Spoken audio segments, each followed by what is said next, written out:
Então, voltando, como a gente estava falando, a gente parou na última aula falando sobre esse exercício aqui, que pedia para eu calcular tanto a fração molar de cada um desses gases, quanto a pressão parcial de cada gás que vai compor essa pressão total de 1,3 atm. Como é que eu vou fazer isso daqui? Então, a fração molar de A é o número de mols de A divididos pelo número total de mols que eu tenho presentes nessa mistura. A de B é o número de mols de B divididos pela quantidade total de mols nessa mistura. Então, olhem só. Primeiro eu vou calcular o N, que é a quantidade total de mols, que vai ser igual para todos eles, porque é a soma. Então, ó, é a fração molar de A, é o número de mols de A, número de mols de B e de C, que nesse caso só são 3. Se fosse 10, seria a soma de todos. Então, está aqui 0,3, 0,58, 0,63, que vai dar 1,51 mols.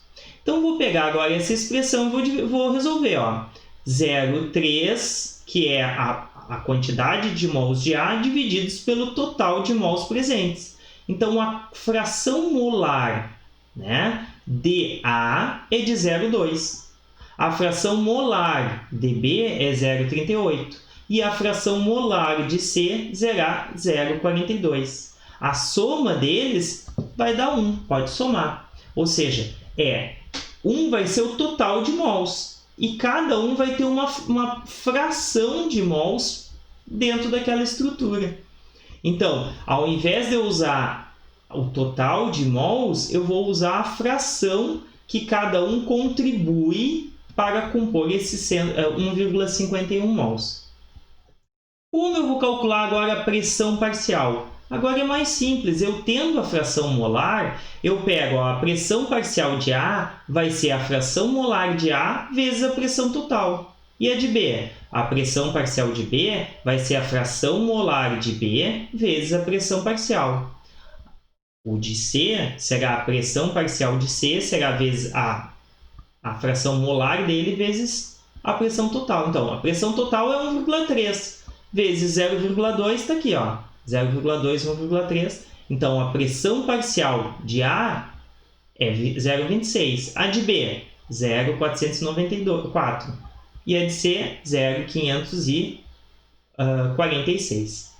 Essa será a pressão parcial de cada um. E a pressão total, que ele já deu, é só você somar isso daqui. Então, o que é interessante? Porque eu, sabendo a fração molar, eu consigo chegar na pressão parcial de cada um, porque se eu tenho menor quantidade de gás, né, tendo em vista que a pressão ela não tem a ver com a molécula, né? Isso tem a ver com a densidade, que é outra coisa. Nesse caso, ele tem a ver com a quantidade de gás presente. Então, se esse aqui ele contribui com uma menor quantidade de gás, ele também vai contribuir com uma menor quantidade de pressão. Esse aqui, ele contribui com uma quantidade maior que esse, mas menor que esse aqui. Então, a pressão parcial também vai ser proporcional, e assim por diante.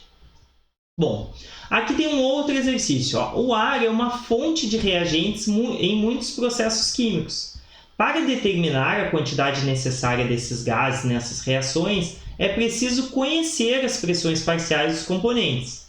Certa amostra de ar seco, ou seja, não tem a presença de água, com massa total de 1 grama, compõe-se quase completamente de 0,76 gramas de nitrogênio, 0,24 gramas de oxigênio. Calcule as pressões parciais desses quando a pressão total é de 0,87 atm. Então, o que eu vou ter que fazer? Primeira coisa é achar a fração molar. Bom, aí vai entrar um pouco de cálculo estequiométrico, mas vocês com certeza vão conseguir entender. Preste bem atenção.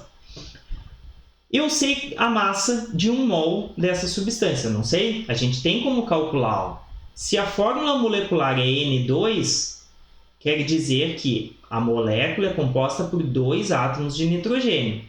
1 mol dessa substância tem 28 gramas. Como é que eu sei? Quando eu calculo a massa molecular dessa substância aqui, eu sempre estou calculando a massa de 1 mol. Então, cada átomo de nitrogênio pesa 14 unidades de massa atômica. cada átomo. Quando eu tenho um mol de átomos um mol de átomos de nitrogênio pesam 14 gramas. Viu que agora eu mudei? Quando eu falo um átomo, é 14 unidades de massa atômica. Agora, quando eu falo 1 mol de átomos, é 14 gramas, porque aí eu juntei uma quantidade substancial possível de chegar à unidade de gramas. Tranquilo? Bom, se 1 mol de átomos de nitrogênio pesam 14 gramas, 1 mol de moléculas de gás, porque moléculas de gás tem 2 átomos, pesam 28 gramas. Então, tá aqui, ó, 1 mol apresenta 28. Logo, 76 gramas desse composto é essa quantidade de mols. Como é que eu cheguei nisso? Vou fazer uma regra de 3. Se 1 mol tem 28 gramas, 0,76 vai ter x mols. Multiplico em cruz e aí eu chego aqui. Tranquilo? Tentem fazer isso para chegar nesse valor. A mesma coisa eu vou fazer para o oxigênio.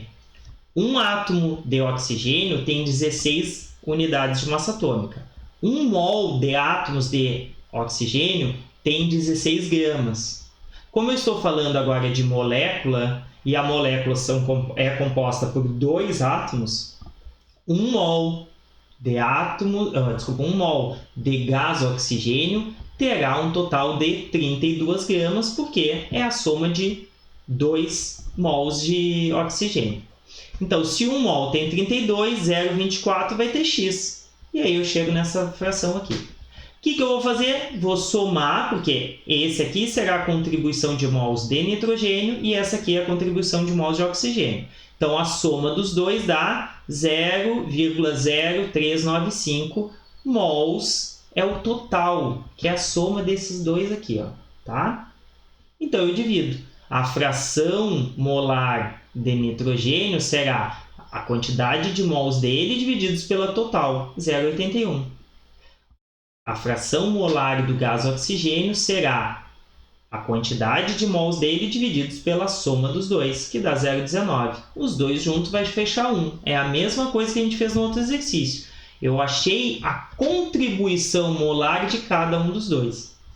Aí é só eu multiplicar pela quantidade total de mols, da pressão. Então, 0,81 vezes 0,87, essa daqui é a pressão parcial do nitrogênio. 0,19 vezes 0,87 dá 0,17, que é a pressão parcial do gás oxigênio. Então, cada um vai contribuir. O que é bem óbvio, se o gás nitrogênio é o maior em composição, ele tem que compor a maior parte da pressão parcial do 0,87 atm do total, né? Então, quem está em maior quantidade contribui mais para a mistura. Bom, agora a gente vai falar um pouquinho, voltando ainda para a teoria cinética dos gases, né? Então a gente precisa entender como é que esses gases estão organizados no espaço. Então a gente vai usar, né, que nosso modelo sobre os gases permitiu que pensássemos sobre eles como sendo estruturas que viajam no vácuo. Por que vácuo? Porque assim, por que aqui não tem vácuo? Porque tem gás. Mas se eu parar para pensar no gás, entre as moléculas de gás, o que tem? Nada, é vácuo, não existe nada ali dentro, né? Então, o que é o vácuo? É a ausência de qualquer substância, não é? Então, se eu pego um ambiente e tiro o gás presente, eu faço vácuo. Mas quando tem o gás, entre as moléculas, tem vácuo. Então, eles viajam no vácuo sem orientação específica. Mas a gente precisa ter algumas observações nessa orientação. Não é de qualquer jeito que eles viajam, né? Que não interagem uma com as outras, a não ser quando ocorrem colisões e que sua velocidade média é aumentada com a temperatura. Então, olhem só, tá? Aqui eles viajam sempre em linha reta, né? Ou imagina uma molécula fazendo uma curva. É que nem vocês largarem um carro né? Se der um embalo no carro, ele vai tender, ou qualquer corpo vai tender a manter a mesma trajetória, ela não vai fazer curva, porque no momento que faz curva, terá uma ação, né? Uma força, um vetor em outro sentido. Quando eles estão em movimento, eles estão apenas em um sentido. Quando eu aumento a temperatura, aumenta a velocidade média, né? Da movimentação. Então, as observações pela lei de efusão de Graham é o que? Este pesquisador chegou à conclusão que a velocidade média é proporcional à raiz da temperatura e da massa, ou seja, da divisão da temperatura pela massa molar. Professor, o que quer dizer isso? Bom, primeiro, imagine um carro e uma bolinha de papel. Então, a velocidade, a força que eu tenho que dar para ela vai ser diferente, porque a bolinha é bem mais leve, a massa molar dela é menor do que a de um carro. Então, por isso que a velocidade média é o inverso aqui. Mas é proporcional à temperatura, porque a temperatura aumenta a energia cinética da molécula, né? Então, a velocidade média é proporcional a esta relação, que é uma raiz quadrada da temperatura pela massa molar. Para vocês, o que tem que ficar claro? Tem que ficar claro que é uma relação da temperatura com a massa. Quanto maior a massa, menor a velocidade média. Quanto maior a temperatura, maior também a velocidade média. Então, a temperatura acompanha a velocidade média, mas a massa molar é o inverso. Tranquilo? E isso, obviamente, pelo tamanho. E aí a gente pode pensar nisso como difusão e efusão. O que é? Agora caiu esse negócio de difusão e efusão. Primeiramente, vamos falar de difusão. A difusão é a mistura de dois gases. Então, o que acontece? Eu tenho aqui um gás A separado de um gás B. Quando eu abro, tá? Essa válvula aqui, né, que estava fechada, eles vão tender a se misturar. Isso é a difusão. Essa difusão vai depender da temperatura e da massa das espécies. Então, eu posso ter maior facilidade desse vir para cá do que esse vir para cá. Isso é um exemplo do perfume. Vamos supor, quando eu boto o perfume, né? Eu estou pulverizando o perfume, então o aroma é um gás. Então eu senti o cheiro do perfume, mas vamos supor, aqui nesse ambiente, em seguida, quem está mais adiante de mim vai sentir o cheiro. Mas, né, isso vai depender da massa e da temperatura. Se eu tiver uma maior temperatura, essa difusão será maior, né, do que numa temperatura menor. Tranquilo? E a efusão? A efusão é diferente, porque não é a mistura de um gás em outro, e sim a dispersão de gás no vácuo.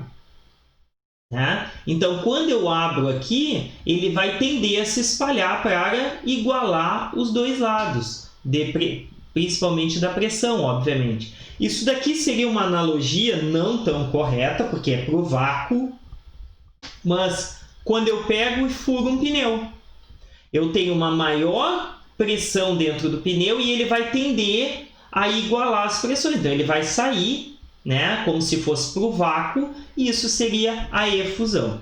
Tranquilo? E aí, a partir daí, a gente consegue montar um modelo cinético dos gases. O que seria um modelo cinético? A partir dessas observações, né, até este momento, é possível construir um modelo quantitativo sobre os gases chamado de teoria cinética, baseado em 4 hipóteses. Um gás é uma coleção de moléculas em movimento aleatório. B, depois a gente vai falar de cada um. As moléculas de um gás são pontos infinitesimalmente pequenos, então, comparado com o espaço entre as moléculas, são espécies muito pequenas.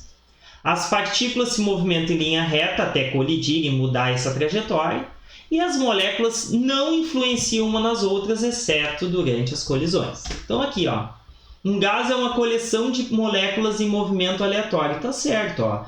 Imagina, esse pontinho aqui, ó, no inicinho da seta, uma bolinha. Comparado com o espaço entre eles, ele é muito pequeno, né? E eles estão em movimento totalmente aleatório, ó. Esse vai para cá, outro para lá. Eles são infinitesimalmente pequenos, como eu falei, então, comparado com o espaço vazio, né? Outra questão, eles se movem em linha reta até colidir, então, eles estão sempre em linha reta. Mas quando é que eles mudam a trajetória? Ou quando eles colidem entre si, então esses dois aqui colidiram, então eles vão colidir e ir para o outro lado, ou quando eles batem com a parede do reservatório que os contém, né? E 4, as moléculas não influenciam umas nas outras, exceto durante as colisões. Bom, neste caso, cabe agora salientar uma coisa.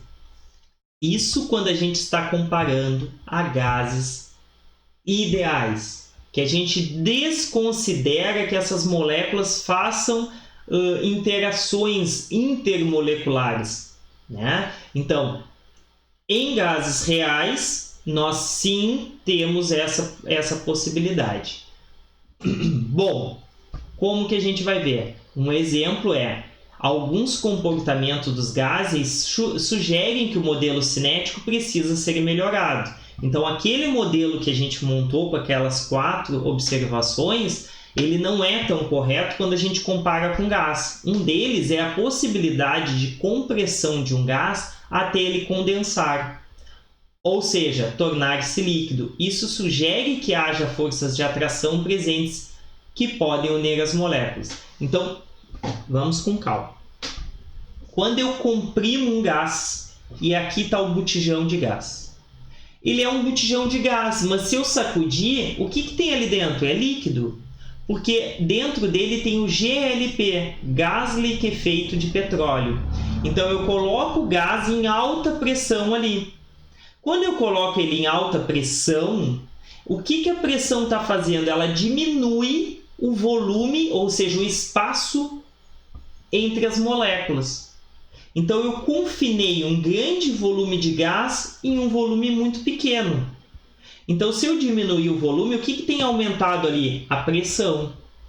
Então, o gás presente aqui dentro está em alta pressão. Só que conforme eu diminuir, essas partículas, essas moléculas ou entidades, né, que são as moléculas dos gases, elas começam a se aproximar até que um ponto elas começam a interagir com formas da presença de atração entre elas.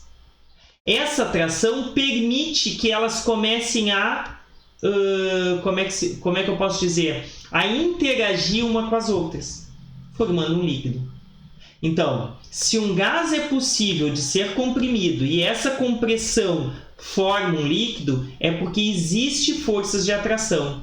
Ou seja, se não existisse as forças de interação, que é o conteúdo que a gente vai trabalhar melhor no próximo capítulo, no próximo módulo, que vai ser justamente sólidos e líquidos, que é quando eu começo a estudar a interação entre essas moléculas. Como elas, porque até então a gente está pensando em gases com uma grande distância, onde as interações intermoleculares são muito fracas ou quase inexistentes.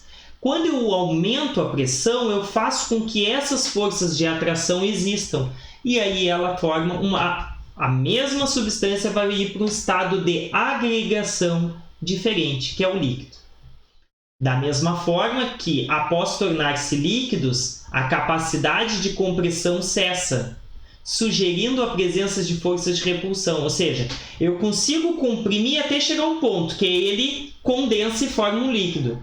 Mas depois disso, em líquidos e sólidos, mais ainda em sólidos, a capacidade de compressão já é praticamente nula. Por quê? Porque eu consegui tirar esse espaço, quando eu estou na forma gasosa, o espaço entre duas moléculas.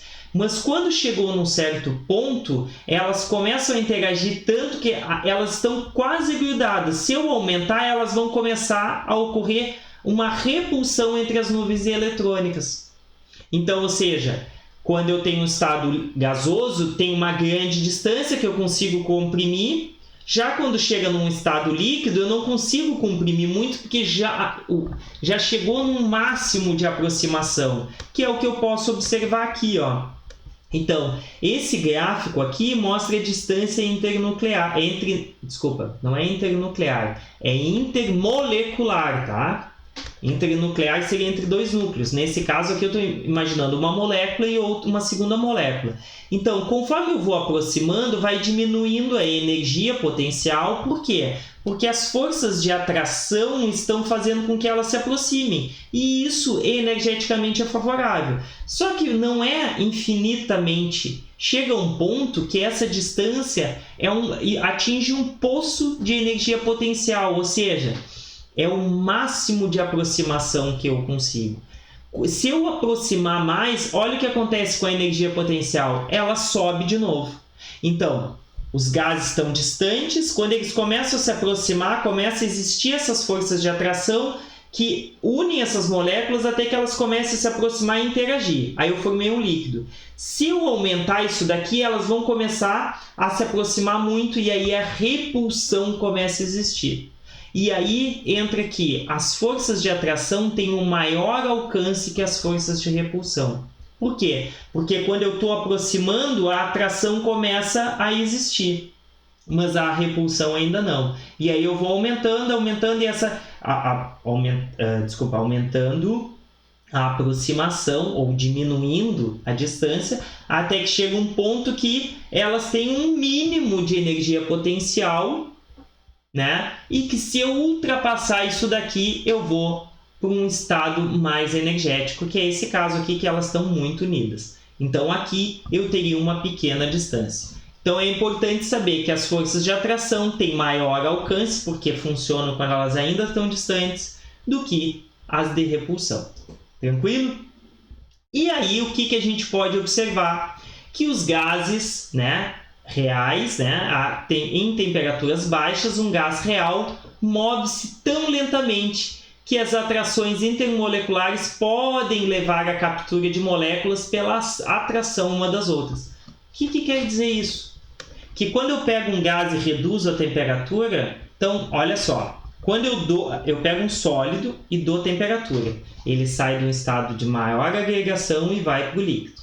Quando eu dou mais temperatura, eu vou afastando. A temperatura é a energia necessária para romper essas interações intermoleculares. Tá? Quando eu diminuo a temperatura, a velocidade média dessas partículas diminui, a ponto que, como elas estão passando muito próximo, né, e tão lentamente que elas se grudam e formam um líquido. Isso é o efeito da liquefação, ou seja, da condensação das moléculas, que é quando eu diminuo a temperatura, diminui a velocidade média, logo é capaz de ocorrer a aderência entre elas, fazendo com que cessando o movimento livre entre as moléculas, e elas vão para um estado de menor liberdade, né, que são os líquidos. Tranquilo? Bom, então isso eu consigo diferenciar. O que é um gás ideal? É aquele que não é considerado as interações intermoleculares. Mas a gente sabe que a baixas temperaturas, né, e a baixas pressões, a baixas pressões, eu vou ter que os gases reais e ideais se comportam muito semelhante. Mas quando eu começo a aumentar a pressão, que eles começam a aproximar um do outro, eles começam a interagir. E aí eu tenho um gás real. Tranquilo? Então a principal diferença entre os dois é as interações intermoleculares, que é o conteúdo do próximo capítulo, do próximo módulo, que a gente vai trabalhar esse efeito que vai dar origem aos líquidos e sólidos, que é onde essas interações estão mais presentes. Aqui, novamente, vou falar dos livros. Então, todos esses conteúdos tem aqui na Química Ciência Central, tanto na 9ª edição quanto na 13ª. Ambos estão disponíveis, as duas versões, é o mesmo livro, só que versão mais moderna, né? Na biblioteca virtual. que a FURG disponibilizou, e também, né, tem vários outros livros de Química Geral que todos eles têm o mesmo conteúdo com algumas diferenças na forma como está sendo abordado. Tranquilo? Então, aguardamos agora os exercícios, né? Qualquer coisa revejam o conteúdo, então vai envolver um pouquinho mais de cálculo, né? Então, é necessário ir anotando qualquer dúvida para tirar sempre nas possibilidades, seja na atividade síncrona ou então por e-mail. Até mais!